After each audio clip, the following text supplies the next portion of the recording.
Let us start the question number 5. Question number 5 मध्ये बघा, write the answers to the following questions with reference to the figure. ह्या फिगरला reference करून फक्त answers आपल्याला लिहित जायचे आहे. खरं तर खूप सोपं आहे, पण लिहिताना काही काही वेळेस गोंधळता तुम्ही आणि त्याच्यामुळे आन्सर्स चुकतात. फक्त आपल्याला प्रॉपरली रीड करून प्रॉपरली तिथे पाहायचं आहे. पहिला आहे, write the name of the opposite ray of R P. R पीचा अपोजिट रे काय आहे? पहिलं त्याच्यातलं opposite ray of R P कोणता आहे? अपोजिट. आर पी हा असा रे म्हटला तर हा असा इकडून इकडे आहे आर पी आणि त्याच्यावर क्यू आहे. ओके, राईट द अपोजिट रे. हा एक रे झाला, ह्याचा अपोजिट रे इकडच्या बाजूला असणार आहे. काय येईल? आर टी किंवा आर एस. ओके, आर पीचा अपोजिट रे आर एस. काय म्हणायचं आहे? रे आर एस पण म्हणू शकताय किंवा रे आर टी पण म्हणू शकतो. दोन्ही आर पासून स्टार्ट करायचं आणि आर त्याचा अपोजिट. तसंच सेकंड काय आहे बघा त्याच्यातला, write the intersection set of ray. काय आहे second one? Is the intersection set of ray P Q and ray R P. Intersection पाहिजे कोणता? Ray P Q and R P. P Q आणि आर पी यांचा intersection set आपल्याला हवा. मग intersection set of ray P Q and ray R P काय येणार आहे बघा, लिहा इथे. Intersection set of ray P Q and R P. Ray P Q इकडच्या बाजूला, रे आर पी सुद्धा इकडेच. इकडे येणार का? टी एस येतील का त्या रेमध्ये? नाहीच. रे पी क्यू आणि रे टी हे सगळे इकडेच. मग कोणकोणते पॉईंट्स येतात त्याच्यात? पॉईंट, त्याच्यामध्ये पॉईंट लिहायचा आहे. हा सेट आहे म्हणून लिहायचं आहे. सेट्स आपल्याला हे द्यायचं आहे साईन. सेट पॉईंट कोणता येईल? R, point P and point Q.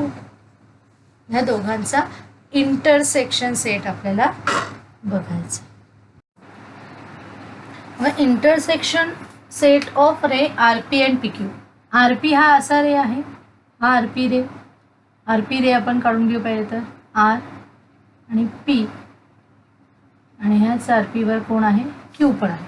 आणि रे पी क्यू कसा आहे? Ray P Q. ओके, आता ह्यांचा इंटरसेक्शन म्हणजेच काय? असा रे आपल्याला आता शोधायचा आहे की जो आर पीमध्ये सुद्धा येतोय आणि जो पी क्यूमध्ये पण आहे. मग कोणता आहे? पी क्यूच. मग इथं काय येणार आहे आन्सर? रे पी क्यू. ओके, नेक्स्ट बघूया क्वेश्चन नंबर 5 मधलं. नेक्स्ट काय आहे? तिसरं आपण इथं लिहून घेतलं, union set of ray P Q and Q R. आपल्याला युनियन सेट बघायचा आहे ray P Q and Q R. P Q आणि क्यू आरचा युनियन म्हणजेच काय? सगळे एकत्रित करू असं आपल्याला union set of ray P Q and Q आरचा युनियन सेट काय होईल? रे आर क्यू किंवा रे क्यू आर. ओके, काय म्हणायचं आहे? Ray Q R, or we can say ray R Q. Okay, आता नेक्स्ट आहे रेज. आपल्याला असे बघायचे, rays of which segment Q R is subset. Subset आहे त्याचा, सबसेट आहे. क्यू आर हा आपल्याला सबसेट येईल असे कोणकोणते? त्यांच्यामधला एक तो आहे.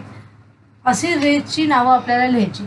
आर क्यू हा कोणत्या कोणत्या रेमध्ये येऊ शकतो? क्यू आर, बरोबर. क्यू आर हा कोणत्या कोणत्या रेमध्ये येईल? क्यू पीच्या येईल का? नाही. क्यू पी मध्ये क्यू आर येणार नाही, म्हणजे क्यू पी नाही येणार. क्यू आर मध्ये क्यू आर असणार आहे. मग पहिला आपण लिहूयात रे क्यू आर. हा क्यू आरचा स्वतःचाच तो सबसेट असतोच. पुढे कोण आहे? रे क्यू एसच्या, रे क्यू एस मध्ये तो येऊ शकतो. रे क्यू टी मध्ये येऊ शकतो, रे क्यू टी मध्ये येऊ शकतो. ॲक्च्युली रे क्यू पी मध्ये पण येणार, कारण तो समजा एक्सटेंड केला तर आपल्याला लिहिता येऊ शकतं. रे क्यू पी पण आपण लिहू शकतो. सबसेट असायला हवा त्याचा. नाही, सबसेट असायला म्हणजे हा येणार नाही. ओके, लक्षात येते सगळ्यांना? सबसेट म्हणजे त्याच्या आतच इन्व्हॉल्व पाहिजे, म्हणजे हा रे पी हा सबसेट नाही आहे. ओके, सबसेट हा आपल्याला हे रे क्यू आर, क्यू एस आणि क्यू टी असे आपल्याला 3 येतील. तसंच आता आपल्याला पुढचं बघायचं आहे. काय दिलं आहे? Pair of opposite rays with the common end points R. आपल्याला असे पेअर म्हणजे जोडी शोधायची आहे. कोणाची? अपोजिट रेची, ज्यांच्यामध्ये एंड पॉईंट हा कॉमन असेल, आर हा एंड पॉईंट असेल. मग आपल्याला आर हा एंड पॉईंट म्हणजे आर पासून आपण स्टार्ट करणार. आर पी एक होईल, आर क्यू दुसरा होईल, आर एस आणि आर टी. पण आर पीचा आपल्याला अपोजिटची पेअर म्हणजे आर पीचा अपोजिट कोण आहे? पहिली पेअर काय येईल? फर्स्ट पेअर, तर ray R P and ray R S. तसंच रे काय येईल? हा R Q and ray R T. Okay, ही झाली एक पेअर, म्हणजे अपोजिट रे आहे. आर पीचा अपोजिट रे आहे आर एस, आर क्यूचा रे अपोजिट रे आहे आर टी. ओके, असे आपण पेअर शोधलेल्या आहेत. अशा प्रकारे सॉल्व्ह करायचं होतं. त्याच्यानंतर आहेत अजून काही questions. Hello student, we have already started the lesson basic concepts in geometry, and in that we are now in the practice set 1.2 पण स्टार्ट केलेला. क्वेश्चन नंबर 5 पर्यंत आपलं कंप्लीट झालं होतं. Let us start the question number 6. See here, answer the questions with the help of figure. ह्या फिगरवरून आपल्याला क्वेश्चनचा answer द्यायचा आहे. फिगर काय आहे? नंबर लाईन आहे. State the points which are equidistant from the point B. B पासून equidistance असलेले point आपल्याला बघायचे. तर बी कुठे बघा बरं? B is point here. Okay, B point is here. This is the B point. नाव बी पासून इक्विडिस्टंट म्हणजेच काय? त्याच्यापासून इक्वल डिस्टन्स असलेले, इक्वल सेम, त्याच्यापासून सेम लेंथवर असलेले पॉईंट बघायचे. मग बी पॉईंटच्या जर इकडे एक आपल्याला दिसतोय, हा पॉईंट दिसतोय पण त्या पॉईंटला नाव पण नाही आहे आणि त्याचं नंबर पण दिलेलं नाही, त्याच्यामुळे आपल्याला तो पॉईंट घेता येणार नाही. पण त्याच्या पुढचा दिला आहे, पण किती झाले तिथे? 1 2. मग तसंच इकडे 1 2 नाही, अजून एक दिसतोय, म्हणजे पॉईंट ए आणि सी हा एक तिथे पॉईंट होईल इक्विडिस्टन्स. तसंच अजून इकडे बघितलं व्ही, म्हणजे 3 पॉईंट नंतर इकडे बघूयात 1 2 3ला इथं नाव नाही दिसत आहे. त्याच्यानंतर इकडं बघितलं मग 4 पॉईंट नंतर 1 2 3 4. मग तसंच बी पासून इकडच्या बाजूला जा, 1 इक्वल डिस्टन्स 2 3 4 म्हणजे पी दिसतोय. म्हणजे आपल्याला 2 पेअर्स मिळतात, ए सी आणि पी डी. ओके, मग आपल्याला काय आहे पुढचं काय मिळतं? Point A and C and point P and D. आपण काय म्हणू शकतो? हे इक्विडिस्टंट आहे, हा पेअर आहे असं पण म्हणू शकतो. तसं सेकंड पण बघा, क्वेश्चन सिमिलरच आहे त्याच्या. Right a pair of points equidistance from the point Q. Q पासून पण आपल्याला त्या इक्वल डिस्टन्सवर असलेले बघा. इथं पॉईंट्स दिसत नाहीत पण पॉईंट्सची नावं आहेत. यू एल घेऊ शकतो आपण, यू एल घेऊ शकतो. क्यूच्या इकडे 1 डिस्टन्सवर 1 युनिट इकडे आहे. तसंच 2 युनिट आर दिसतोय, 2 युनिट पी दिसतोय. म्हणजे इथे आपलं काय येईल answer? Point U and L, point R. इथं फक्त शब्द काय दिले? इथं state the points which are equidistant. इथं राईट अ पेअर ऑफ, दोघांचाही मिनिंग सेमच आहे. इथं पेअरनेच आपण लिहावा लागेल. ओके, नेक्स्ट आहे find the distance between U V, P C, V B और यू एल अशी काढायची. डिस्टन्स काढायचा, डिस्टन्स फॉर्म्युला आपल्याला यूज करावा लागेल. मग यू व्ही बघा आता कुठे? यू आणि हा आहे व्ही. आता दोघांनाही आपल्याला नॉमिनेशन दिलेलं नाही की काय नंबर आहे. पण आता आपण बघितलं, जर ऑब्झर्व केलं केअरफुली तर आपल्याला बघा 0 इथे काहीच नाही पण 2 आहे, म्हणजे इथं काय असणार आहे? By default 1. इकडे पण 0, इकडे काहीच नाही -2, म्हणजे इथे काय असणार आहे? -1. जसं 2 3 4 5 6. In the same way -1 -2 -3 -4 -5 -6. म्हणजे आपल्याला ते घेता येऊ शकतात. ओके, वरचे नावं आपण स्वतःच्या मनाने देणार नाही आहोत, कारण तसं त्यांनी काय सांगितलं. मग त्यांनी जे ठेवलं तीच नावं, ती नावं न बदलता किंवा एक्स्ट्रा नावं आपल्याला न घेता आपल्याला आहे त्याच्यातच घ्यायचं आहे. मग यू व्हीचं, पी सीचं, व्ही बीचं, आता यू व्हीचे नाही दिलेत, मग आपण इथे काय -5 आणि काय आहे सॉरी नुसतं 5 हे आपण त्याचं घेऊ शकतो इथे पॉईंट्स. पण त्यांच्यामध्ये डिस्टन्स काढणार, डिस्टन्स फॉर्म्युला आधी त्यांच्यामध्ये कम्पॅरिझन करणार. पी सीमध्ये पी दिलेला आहे, सी दिलेला आहे. व्ही बीमध्ये पण बघा व्ही आणि बी, मग आधी व्ही घ्यायचा, व्ही, मग दोघांचंही हे घ्यायचं. आपण दोन ह्याच्यामध्ये सॉल्व्ह करून बघूयात.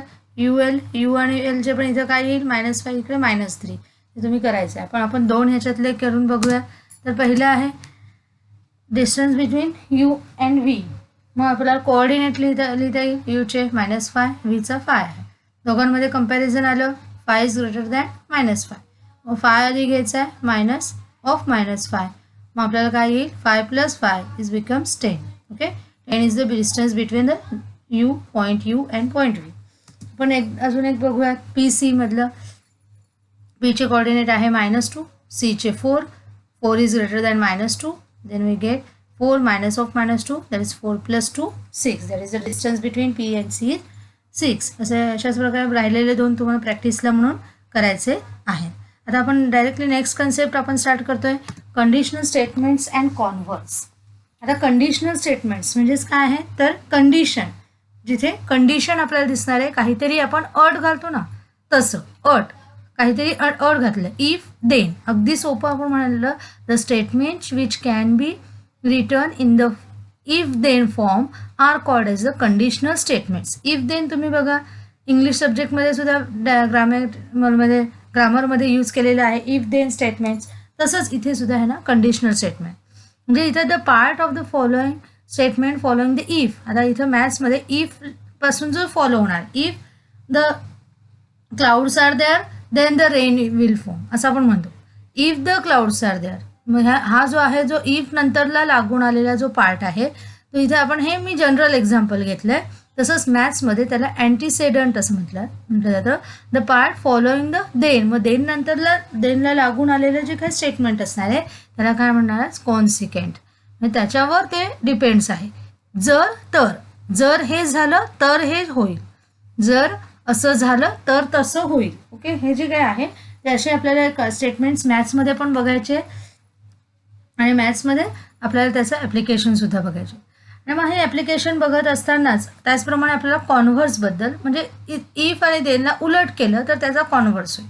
आपण म्हणतो ना, एखाद्याच लहानपणी आई काही आपल्याला काम सांगत असेल तर आई काय म्हणते, हां हे आणून दे रे, मग तू काय, नाही मला आधी खाऊ देशील का, मला आधी हे करशील का, तर मग मी ते करतो. इफ, जर तू असं केलं तर मी तसं. मग उलट पण होऊ शकतं. आई काय म्हणणार, नाही तू आधी कर मग मी तुला खाऊ देते. ओके, म्हणजेच काय, इथे उलट केले म्हणजेच काय, कॉन्व्हर्स आपण त्याचा घेऊ शकतो. कॉन्व्हर्स पण स्टेटमेंट आपल्याला मॅथ्समध्ये बघायचे आहे. त्याचपुढे आपल्याला कन्सेप्ट आहे प्रूफ्सची. प्रूफ, आता ही कन्सेप्ट खरं तर युक्लिड नावाचा एक मॅथमॅटिशियन होता, ग्रीक मॅथमॅटिशियन युक्लिड, त्याने ही ओरिजिनेट केली आहे, सगळ्यांसमोर आणलेली आहे. To live in a 3rd century before the Christian era. Christian इराच्याही आधीच त्याची तो त्यावेळेस होता. He gather the knowledge of the geometry prevailing at this time and streamline it. त्याने बरंचसं जॉमेट्रीची माहिती जी आहे ती गॅदर केली, जमा केली आणि त्याच्यावर त्याने बरंचसं वक्तव्य केलं. He took for granted some self evident geometrical statement. काही त्याने ग्रँटेड सेल्फ इव्हिडन्स, स्वतः काही प्रयोगाने करून बघितलेले, काही स्वतः शोध लावलेले काही स्टेटमेंट्स घेतले, geometrical statement, which were accepted by all.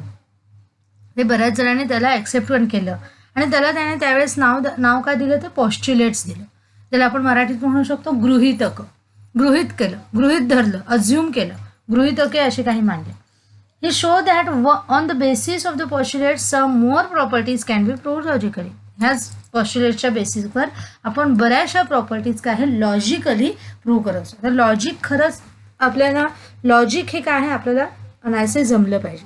आता मॅथ्स हा असा सब्जेक्ट की त्याच्यामधून लॉजिकचं नॉलेज जे आहे, लॉजिक आपल्या मेमरीमध्ये एक लॉजिक असा एक घटक आहे की जो सुप्त गुणामध्ये दडलेला असतो, पण जोपर्यंत त्याला कोणी प्रेरणा देत नाही तोपर्यंत तो काय बाहेर येत नाही. त्याच्यामुळे लॉजिक जेवढं तुम्ही कराल तेवढं काय तुमची मेमरी स्ट्रॉंग होत जाणार. खरं तर लॉजिक हा सगळ्या सब्जेक्टचा एक सब्जेक्टच्या आधी येणारा सब्जेक्ट आहे असं म्हटलं तरी चालेल. कुठल्याही याच्यात बघा, आपण जेव्हा प्लॅनिंग करतोय, काहीतरी आपण गणित सोडवण्यासाठी म्हणा किंवा एखादा क्वेश्चन पाठ करण्यासाठी, एखादा शब्द पाठ करण्यासाठी किंवा एखादा कविता पाठ करण्यासाठी आपण स्वतःची आपली एक काही ट्रिक असते.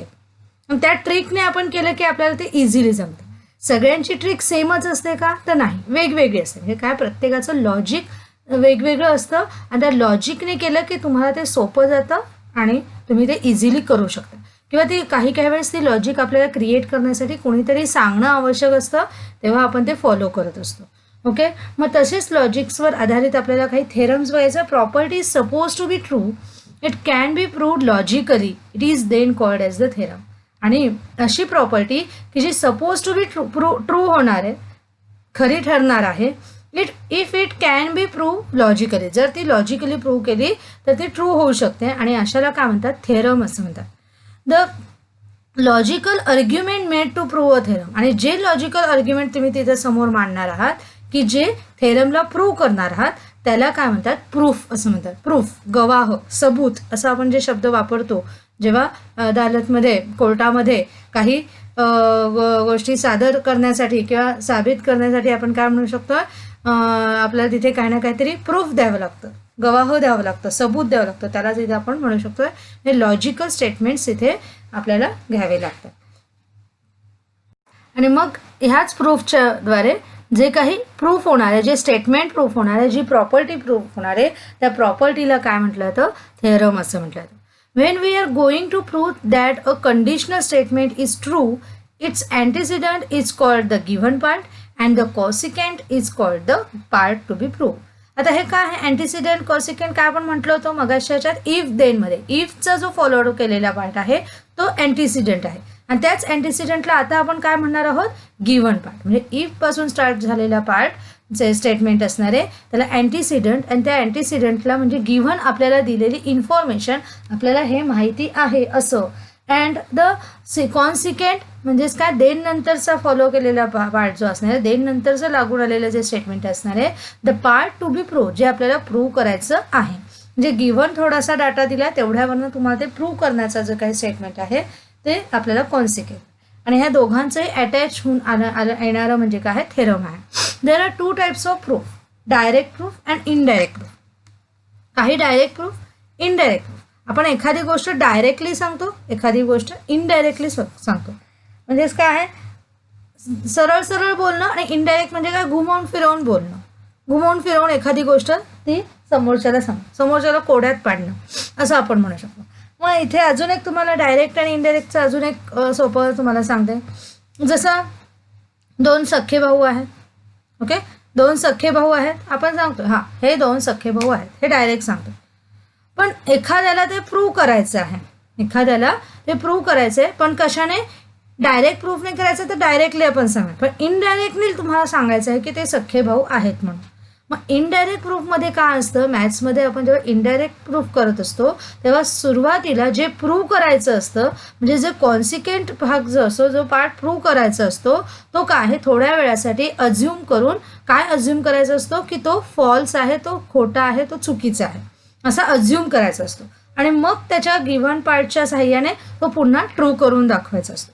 मग इथे सुद्धा समजा मी मगाचं उदाहरण घेतलं की दोन सख्खे भाऊ आहेत आणि आता आपण ते जे दोन सख्खे भाऊ आहेत हे आपल्याला काय करायचं आहे, प्रूव्ह करायचं.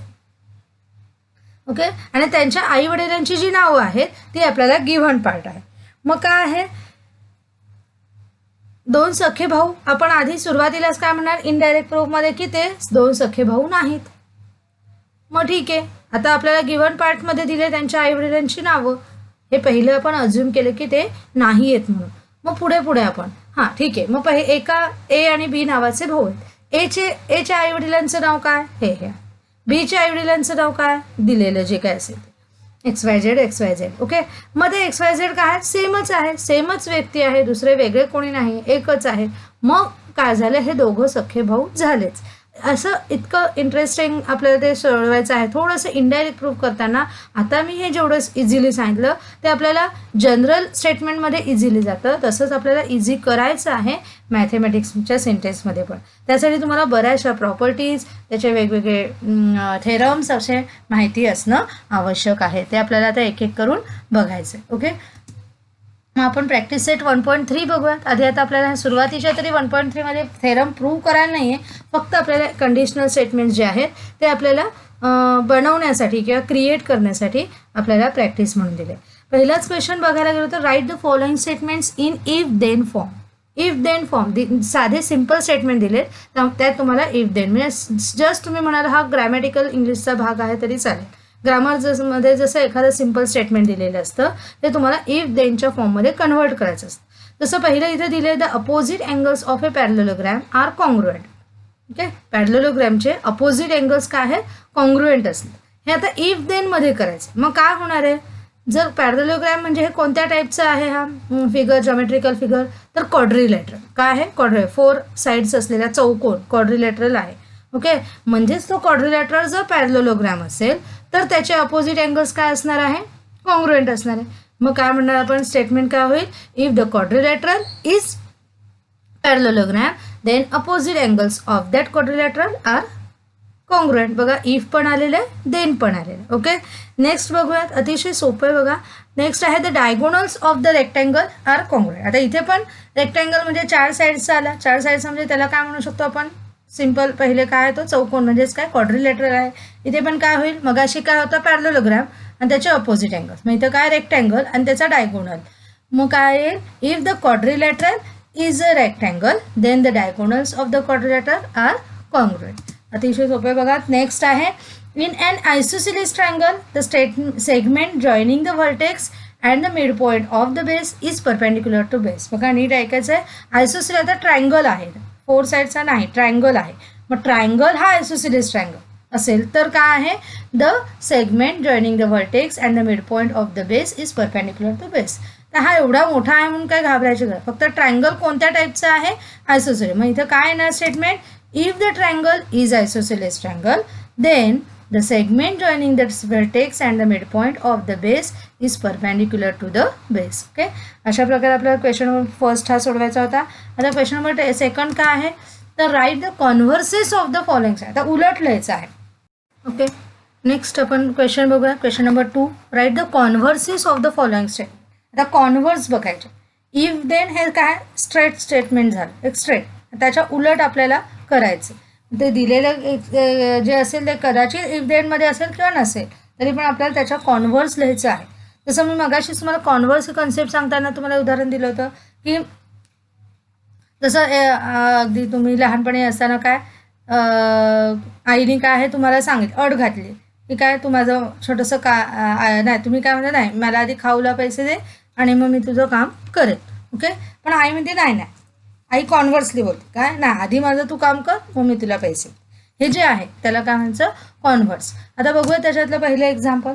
The alternate angles form by 2 parallel lines and their transversal are congruent. आता काय आहे बघा, स्टेटमेंट आधी नीट समजून घ्यायचं आहे. Alternate angles form by 2 parallel lines and their transversal. Alternate angle form होतात 2 पॅरलल लाईन्समध्ये आणि त्यांच्या ट्रान्सव्हर्सलमध्ये, ते कॉन्ग्रुएंट असतात. आता उलट सांगायचं आहे आपल्याला. हे इफ मध्ये घेतलं तर आपल्याला सरळ असं येईल की इफ द काय म्हणू शकतो, if the lines are parallel then the alternate angles, असं होईल. If the lines are parallel then the alternate angle form between them are congruent, असं आपण. पण आता इथं आपल्याला उलट सांगायचं आहे. स्टेटमेंट काय येईल, मग उलट आपल्याला लिहायचं आहे इथे. म्हणजेच काय येईल, इफ आधी आपल्याला काय टाकायला लागेल, इफमध्ये पॅरलल लाईन्स नाही ना, उलट आपल्याला लिहायचं आहे. If the alternate angles form in between the 2 parallel lines, म्हणजेच काय येईल बघा, if the alternate angles made by the 2 parallel lines two lines, parallel नाही म्हणायचं, 2 lines and its transversal are congruent then the lines are parallel. म्हणजे आपण शेवटी ते then the lines are parallel आपल्याला काय आहे, कॉन्व्हर्समध्ये अपोजिट घ्यायचं. If the alternate angles made by 2 lines and its transversal are congruent then the lines are parallel. Okay, next आहे, if a pair of interior angles made by transversal of 2 lines are supplementary then the lines are parallel. आता इथं lines are parallel त्यांनी ह्याच्यामध्येच दिले, पहिल्या straight स्टेटमेंटमध्ये दिले. आता ह्याचं कॉन्व्हर्स घ्यायचं आहे. म्हणजेच काय घ्यायचं, आता ह्याचं लाईन्स पॅरलल आहेत आधी आपल्याला सांगावं लागेल आणि मग इंटेरियर अँगल. मग काय, if the 2 parallel lines are intersected by a transversal the interior angles so formed are supplementary. लक्षात येते सगळ्यांना. if the lines are parallel are intersected by a transversal the interior angles so form are supplement. त्यांच्यामध्ये होणारे जे काही होणारे interior angles हे supplementary असतात.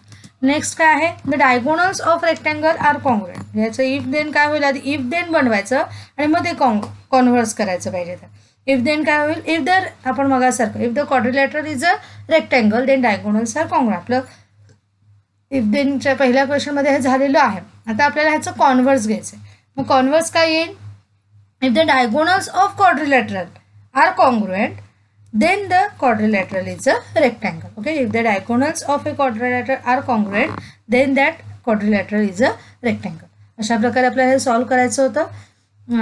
त्या प्रकारे सगळे सॉल्व करायचे आहेत. पॉज करून हे पाहिजे तर तुम्ही लिहून घ्या, समजून घ्या. नाही समजलं तर मला विचारायचं आहे. आणि त्याचप्रमाणे प्रॉब्लेम सेट आपल्याला सॉल्व करायचा आहे. प्रॉब्लेम सेट पण अतिशय सोपा आहे. व्यवस्थित सगळं सॉल्व करा. नाही आलं तर काही विचारू शकता. ओके, आणि आपण आता पुढच्या ह्याच्यामध्ये पॅरलल लाईन्स हा लेसन स्टार्ट करूया. Okay, have a nice day.